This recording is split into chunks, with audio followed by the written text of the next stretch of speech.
name is Cameron Young, and I'm the editor of The Written Flame, and today we have with us a special guest, the Minister of Economic Development and Tourism, the Honorable Minister Jamahl Simmons, JP MP, and he's not here to talk to us about politics, he's actually here to talk to us about the new blockbuster movie, Black Panther. I know for the Black Panther, for comics, what makes you get into them? So for my mom, she always had my grandpa giving her the black literature. It was all just black, pro-black, everything. Was it like that for you and your parents as well? Well, for me and my parents, what happened when they were raising us, they were very interested in my sister and I being exposed to positive black images.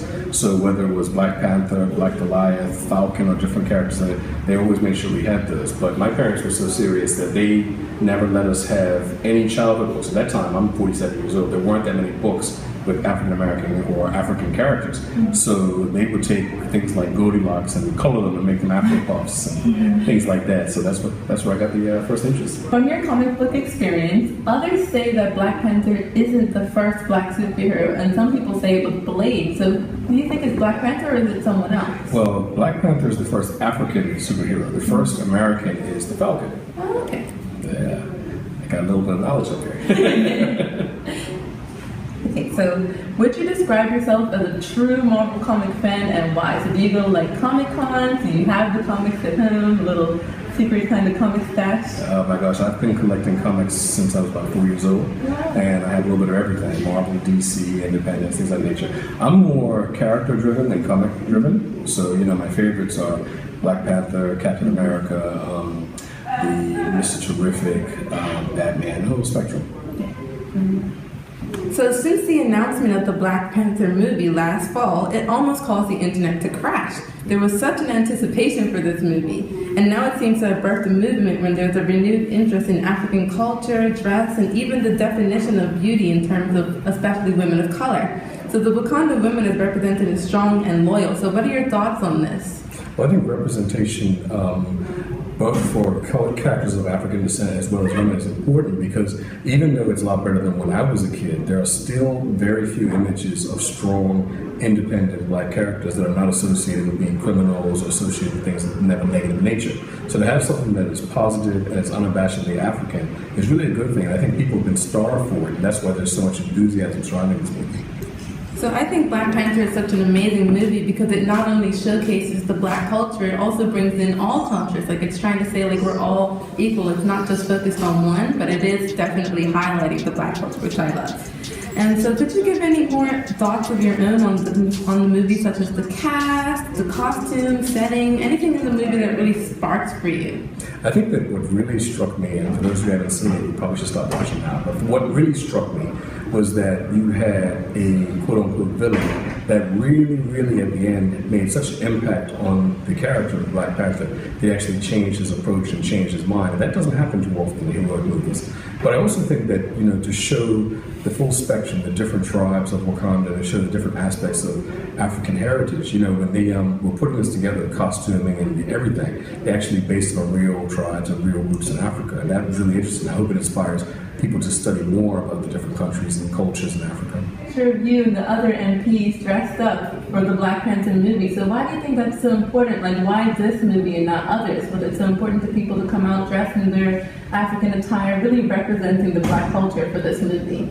Well, I think that we felt not just it would be a good bonding experience, but really it was just a chance to embrace and publicly show a side of ourselves that people don't often get to see. So it was a lot of fun and it was a great experience, and looking forward to Black Panther 2. So what do you think that the key message that Black Panther is trying to convey to its audience is? I know for me, when I went, I saw little boys and they were dressed up as Black Panther and they were at the front and he went like this, and I was like, oh my goodness. That was just so amazing to see young people coming out and really appreciating this movie. So what would you say around terms and that kind of thing? I just think that it's a good opportunity to reinforce that we are a people of history, a people of beauty, and a people of our own culture that we should be proud. And I think that more and more of us should continue to embrace our culture.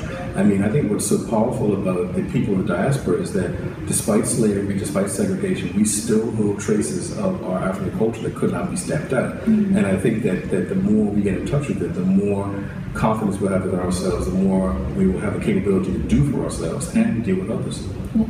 I know for me, when I was watching Black Panther, it was very interesting for me to see like an idea of what would have happened if colonization hadn't happened. Like how advanced could we have become? Like did that ever appeal to you when you were first reading the comics, or did that come later? I think as a child to be and witness an environment where there are people that look like me, that were kings, queens, every level of society in charge, running their own thing without someone else dictating to them. Being able to be yourself without being forced to conform to anything other standards of beauty or standards of conduct. I think that was very impactful to me, and I think that's what resonated with a lot of people with the movie as well. As a Marvel fan, we always have to stick to the end credits to see when that next scene is going to be, because it always alludes to the next movie. So for Black Panther, it showed Bucky, and he was healed, and he didn't have his arm. No, sorry, spoiler alert. But what did you think? Like, did that have happened in the comics? Do you have any insight on the comic reading that you could give us? No, but what was interesting is that he was referred to as the White Wolf, and the White Wolf, for those who've ever read the comic, is actually T'Challa's adopted brother, who was a white child that was found in a plane crash. He was adopted. He's actually in charge of the War Dogs. I can't remember how they pronounce it, but he's in charge of that, and that's an interesting connection that considering the character wasn't in the movie. So for my own interest, just do you think that they would merge the character of Bucky with the White Wolf, or do you think it would actually just be Bucky by himself and the White Wolf by himself? I think Bucky is a totally separate character, because what's interesting about the White Wolf character is that he is a white male that was raised in Wakanda, and basically as the head of the secret police, the War Dogs, he believes it's his job to protect Wakanda. So it's a different dynamic, and it was interesting that they made that choice, but we'll see where it goes.